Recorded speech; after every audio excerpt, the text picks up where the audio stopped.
নমস্কার। আজকে এই জারবেরা গাছ কীভাবে প্রতিস্থাপিত করবেন এবং তার জন্য উপযুক্ত মাটি তৈরি করবেন সেটা আমরা এই ভিডিওর মাধ্যমে দেখাবো। জারবেরা একটি পার্মানেন্ট প্ল্যান্ট, কিন্তু গরমের সময় জারবেরাকে অতিরিক্ত কেয়ার করতে হয়। তার জন্য জারবেরার একটি উপযুক্ত মাটি এবং ড্রেনেজ ব্যবস্থা অবশ্যই তৈরি করতে হবে। জারবেরা গাছ প্রতিস্থাপনের জন্য আমরা প্রথমেই একটি মাটির পাত্র নিয়ে নিয়েছি। আপনারা প্লাস্টিকেরও নিতে পারেন, তবে বলবো মাটির নেবেন, কেননা বর্ষার সময় জারবেরাতে জল জমে গেলে সমস্যা আছে এবং জারবেরাকে রোদেও রাখা যাবে না। 1 ভাগ বাগানের দোআঁশ মাটি, আমরা 1 ভাগ নিয়েছি কোকোপিট, যেটি জারবেরার অতিরিক্ত জলকে শোষণ করে রাখবে এবং পরবর্তী সময় শিকড়ে জল পৌঁছাতে পারবে। আমরা নিয়েছি 1 ভাগ পাতা পচা সার। জারবেরা সাধারণত অ্যাসিডিক জায়গা পছন্দ করে, আর পাতা পচা সার এর জন্য আদর্শ। এবং আমরা আরও 1 ভাগ নিয়েছি বার্লি এবং রাইস হাক্স বা ধানের আগড়া যেটা বলে তার মিশ্রণ। মাটিতে মেশানোর জন্য আমরা কিছু উপকরণও নেব। প্রথমে আমরা নেব হাড় গুঁড়ো বা বোন ডাস্ট, অল্প পরিমাণ আমরা মাটিতে দেব। দ্বিতীয়ত আমরা নেব, আমার কাছে শিংকুচি এবং নিমখোলের মিশ্রণ করা আছে, সেটা আমরা নেব 1 ভাগ। শিংকুচি এবং নিমখোল 1 ভাগ। অবশ্যই প্রথম গাছ প্রতিস্থাপনের জন্য আমরা বলেছি হিউমিক অ্যাসিড ব্যবহার করবে। আমরা এখানেও কিছু পরিমাণ হিউমিক অ্যাসিড নিয়ে নেব।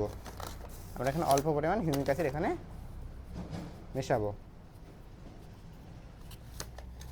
এগুলোকে আমরা ভালো করে মিশিয়ে নেব।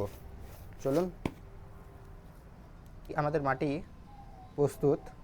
এবার আমাদের কাজ হবে মাটিটিকে ভরাট করা। প্রথমত একটা কিছু দিয়ে ড্রেনেজ হোলটা ব্লক করে দেবো, যাতে শুধুমাত্র জলটি নিচে যেতে পারে।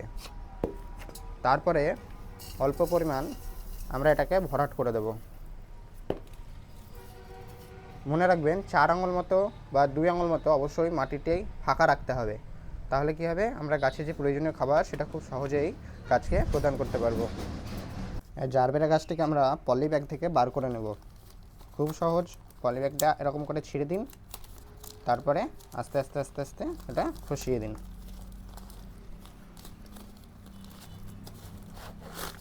দেখুন কি সুন্দর রুট আমাদের তৈরি হয়ে আছে।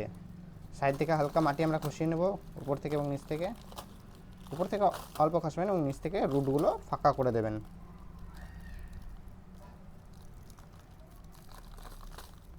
ব্যাস, এই আমাদের সম্পূর্ণ। গাছটিকে ঠিকমতো মধ্যেখানে বসিয়ে আমরা যে অ্যাক্সেস বা এক্সট্রা মাটি আছে সেটা দিয়ে ভরাট করে দেব।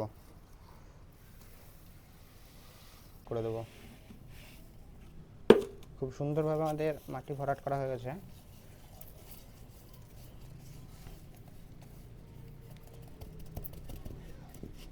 এবার যার কাছে জারবেরা গাছ রয়েছে তাদের জন্য বলে দিই, আপনারা এই যে আমার প্রতিস্থাপিত জারবেরা, এটি যদি খুব গরম হয় তাহলে অবশ্যই ছায়াযুক্ত জায়গায় রাখবেন।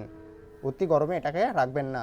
এখন যে তাপমাত্রা সেটিতে এখানে এই গাছটিকে সকালে 2 থেকে 3 ঘন্টা রোদ দেবেন, তারপরে এমন জায়গায় রাখবে যেখানে 2 থেকে 3 ঘন্টা রোদ পাওয়ার পর ছায়া হয়ে যায়।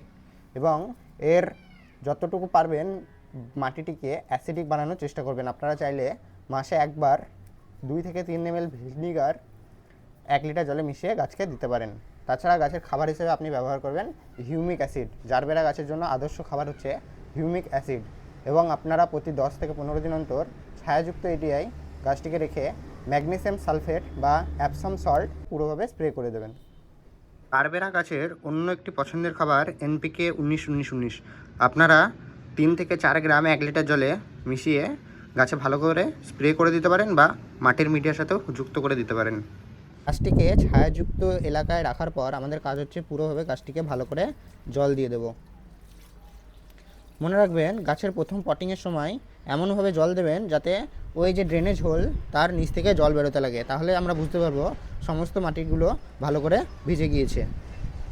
এই ছিল আজকে আমাদের জারবেরা গাছের প্রতিস্থাপন, এবং আমি আপনাদের সাথে কিছু কেয়ারিং টিপসও শেয়ার করেছি। আপনারা চাইলে এইভাবে নিজের জারবেরাকে বাঁচিয়ে রাখতে পারেন এবং বড় করে তুলতে পারেন। এইভাবে আপনি জারবেরা গাছে অনেক পরিমাণে ফুল পাবেন এবং গাছ খুব দ্রুত ঝাঁকড়া হয়ে যাবে।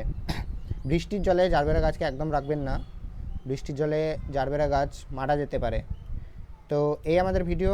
ধন্যবাদ সম্পূর্ণ ভিডিওটি দেখার জন্য।